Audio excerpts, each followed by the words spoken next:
నాటి ఆర్థిక పరిస్థితిని చక్కదిద్దారు. మన గౌరవ ముఖ్యమంత్రి గారు నేడు 2024లో 4వసారి ముఖ్యమంత్రిగా బాధ్యతలు చేపట్టినప్పుడు కూడా అలాంటి పరిస్థితే పునరావృతమైంది. గత పాలకులు జీతాలు కూడా సకాలంలో చెల్లించలేని స్థాయికి రాష్ట్ర ఆర్థిక పరిస్థితిని దిగజార్చారు. రాష్ట్రంలో అన్ని అభివృద్ధి కార్యకలాపాలు నిలిచిపోవడంతో రాష్ట్ర ఆర్థిక వ్యవస్థ కుప్పకూలింది. ఇలాంటి పరిస్థితుల్లో బడ్జెట్ ప్రవేశపెట్టడం క్లిష్టతరమైంది. కౌటిల్యుడు అర్థశాస్త్రంలో చెప్పినట్టు సామాన్యుల సంతోషమే రాజు సంతోషం, వారి సంక్షేమమే ఆయన సంక్షేమం. రాజు తన వ్యక్తిగత ప్రయోజనాలు సంక్షేమం గురించి ఎన్నడూ ఆలోచించకూడదు.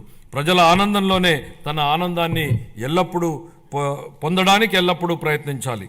నందరాజ వంశపు దుర్మార్గపు పాలన తర్వాత సుసంపన్నమైన మరియు న్యాయపాలనను స్థాపించడంలో చంద్రగుప్త మౌర్యుడికి కౌటిల్యుడి మార్గదర్శకం వహించినట్లే గత ప్రభుత్వ పాలనలోని విధ్వంసకర విధానాల తర్వాత గౌరవనీయ ముఖ్యమంత్రి గారు పారదర్శక, సంక్షేమం మరియు శాంతి భద్రతలతో కూడిన పాలనతో ప్రగతిపథం వైపు నడిపిస్తున్నారు. మన రాష్ట్ర పునర్నిర్మాణం కోసం ముఖ్యమంత్రి గారు నిరంతరం శ్రమిస్తున్నారు.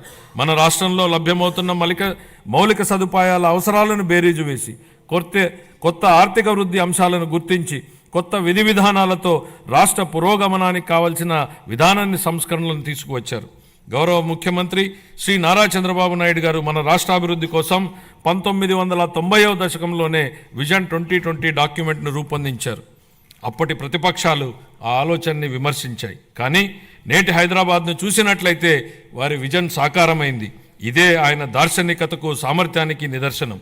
మళ్ళీ 2024లో మరొక గొప్ప విజన్ను దిశానిర్దేశం చేస్తూ గౌరవ ముఖ్యమంత్రి గారు స్వర్ణాంధ్ర 2047కు శ్రీకారం చుట్టి రాష్ట్రాభివృద్ధికి మార్గనిర్దేశనం చేశారు.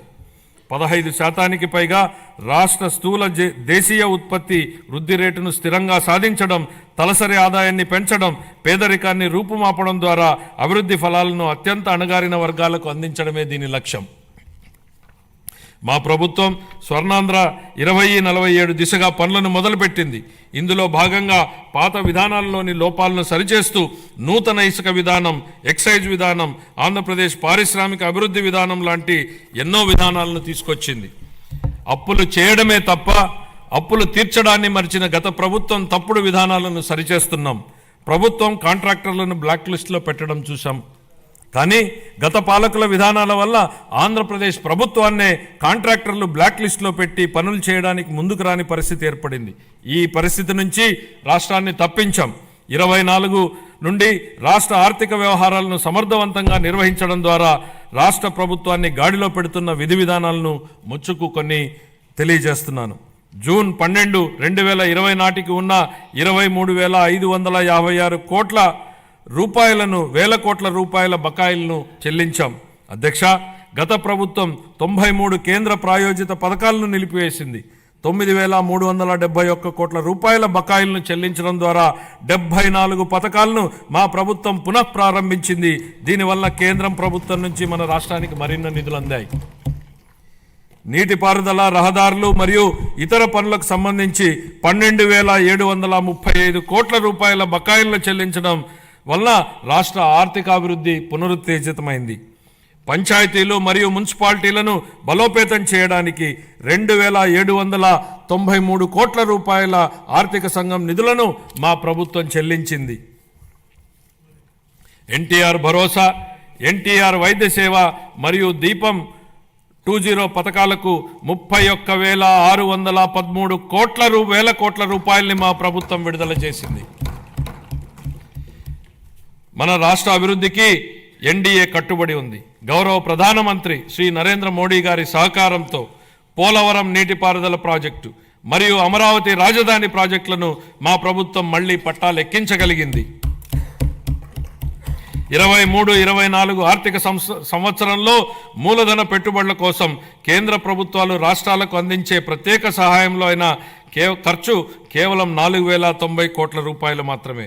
24-25 ఆర్థిక సంవత్సరంలో మన రాష్ట్రానికి గణనీయంగా 7,200 కోట్ల రూపాయల మేర కేటాయింపులు పెరిగాయని గౌరవ సభకు తెలియజేయడానికి ఎంతో సంతోషిస్తున్నాను.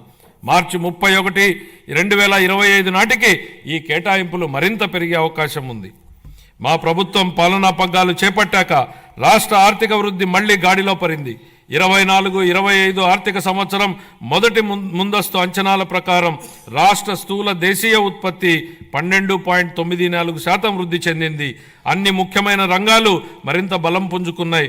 వీటిలో వ్యవసాయం మరియు అనుబంధ రంగాలు 15.86%, పరిశ్రమలు 6.7% వృద్ధిని సాధించగా సేవల రంగం 11.7% వృద్ధిని సాధించగలిగాయి.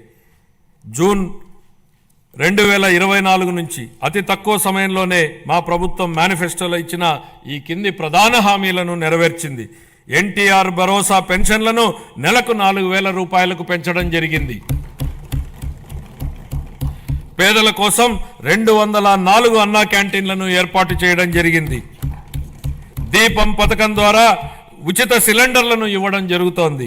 సుమన్ టీవీలో మీ పర్సనల్ అండ్ బిజినెస్ ప్రమోషన్స్ కోసం కింది నెంబర్కి కాంటాక్ట్ చేయండి.